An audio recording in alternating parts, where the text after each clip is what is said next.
is about to get lit.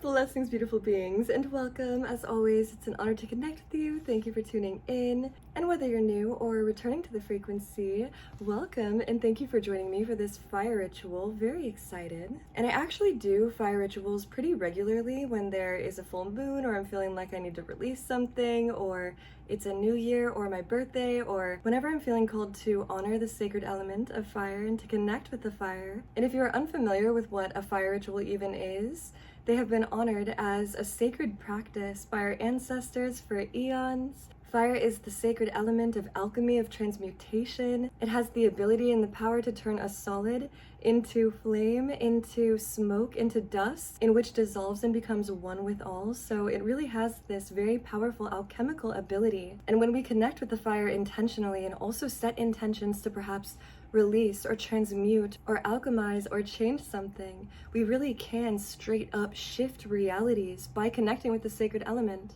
So yes, very excited to share this, and I have the sun like straight beaming on me right now, so it feels like I'm kind of on fire, but it feels like very resonant in a way. I don't know, we're just going with it. And as I mentioned, fire rituals have been honored for eons. Our ancestors have been doing sacred fire rituals, and often it is in ceremony with multiple other people and with a large fire, perhaps like a bonfire, campfire, and there's often music and singing and chanting and dancing. And while that is an experience in its own and extremely powerful, especially when you come together with a similar intention and honor the elements, you can also do it on your own. So yes, there are a few things that you need, starting with something to write your intentions, that which you are releasing and letting go of, that which you want to burn and alchemize, transmute, give to the fire as an offering. You need something to tangibly write it down with, and also a pen, obviously, to manifest the energy, the thought forms, into physicality, and again, alchemize it with the fire element.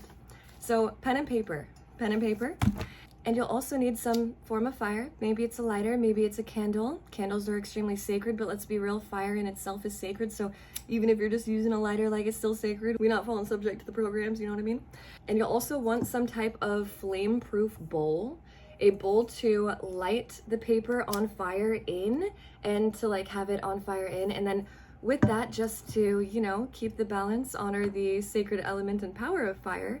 We also have some water available, just in case the fire gets a little crazy. You know, there's a lot of transmutation, alchemization that needs to happen, and you need to pour the water on the fire, you know, then you have the water to do so. We love water, we honor water, thank you. And yeah, with that, you obviously want to do this perhaps outside somewhere that doesn't have like flammable grass or anything. Concrete would be ideal. Take the necessary precautions. Please do not just like light a huge bonfire inside of your house. We must honor the sacred element of fire, and in doing so, it protects us. It also keeps us safe, so yes. Take all the precautions, obviously.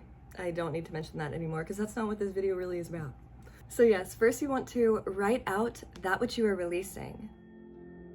Taking a moment to set my intention and energetic field. I like to do so at my altar because it feels like a sacred and intentional space to do so. I then write out, in affirmation style, all that I'm letting go of and transmuting, burning and releasing to be alchemized by the fire. Sometimes I write out and affirm general things like, I let go of that which no longer serves me, or I release any limiting beliefs that inhibit me from accessing my true potential and power. Other times, it's more specific, like releasing a specific person and the toxic or unhealthy energies within a relationship or a connection. I then read them out loud to myself, affirming the release and positive transmutation of all that has been addressed within this space.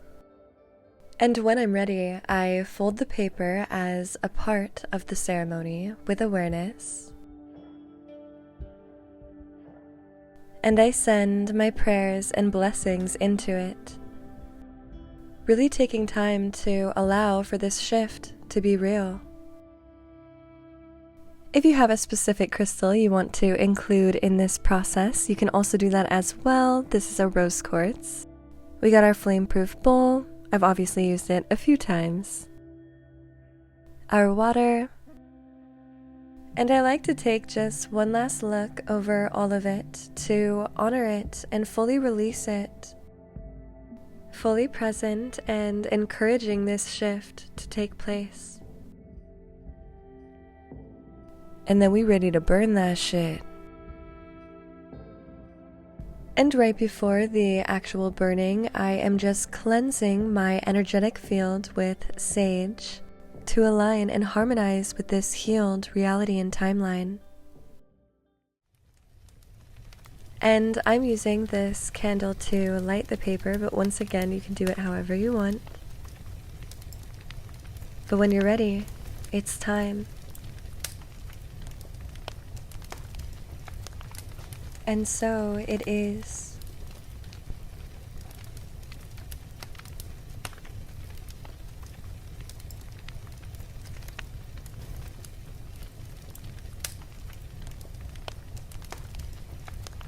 And just like that, realities have shifted.